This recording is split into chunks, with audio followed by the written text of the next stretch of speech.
I have seen ghost projects and ghost payees as I carry out this particular mandate. So what have we done about it?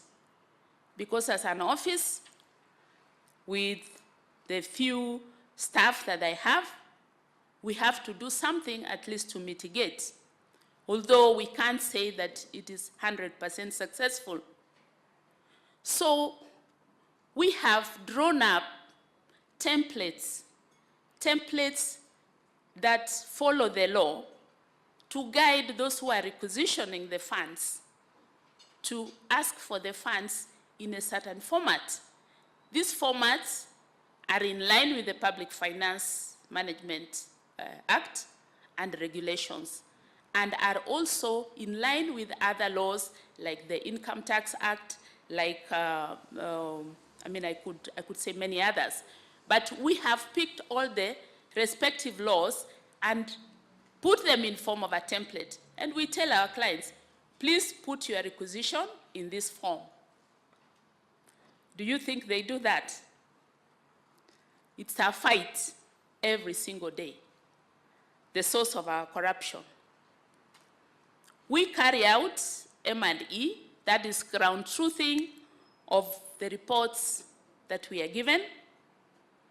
And a lot of times we have found just what the head of public service said: ghost projects, sites where gum trees have long grown, but where they are still requisitioning funds, fresh requisitions, and there's no project.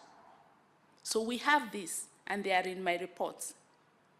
We also have whistleblower policies, and we have encouraged the public to come back to us and tell us whenever they feel that something is happening. This has been very helpful, because a lot of times members of the public have told us, oh, you remember that project that you are being told about? There is nothing on the ground. Sometimes we go there, we find the contractor running to the site with building materials. We have seen a lot of foreign travel, which is wasteful. MCAs who go in large groups to foreign countries, there is totally no accountability. They do not produce any reports on what they have learned from where they went, and such like things. We have seen distortion of car reimbursement. You find somebody bringing a 13-year-old car and saying they paid 4 million shillings.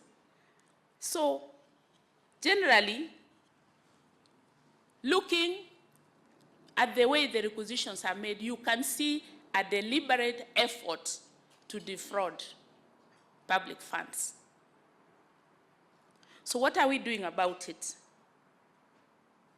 My office intends to automate the exchequer process so that we reduce the human interactions. However, there is a caveat. I cannot automate on my own. And I believe that when my colleague from the National Treasury will be coming here, they will tell us the process, the progress of automating, because, Honorable Chair, that would solve a lot of the issues that we have. We also feel that requirements for approval of foreign travel should be tightened. There should be accountability forwards and backwards. If indeed people are traveling out, then can they be accountable? Can they tell us what they want to do and how it is going to help the country? In fact, at some point, I used to see, I think it was the World Bank, that used to ask for an essay on what you think you are going to learn from the training that you are going for. And when you come back, you tell us what you have learned and how we are going to apply it. My office has developed some guidelines to guide on most of these things. But again, we need a strategy for enforcement, because a lot of times when I try to raise questions on requisitions, the governors are on my case. They don't want questions. They say, just give us the money.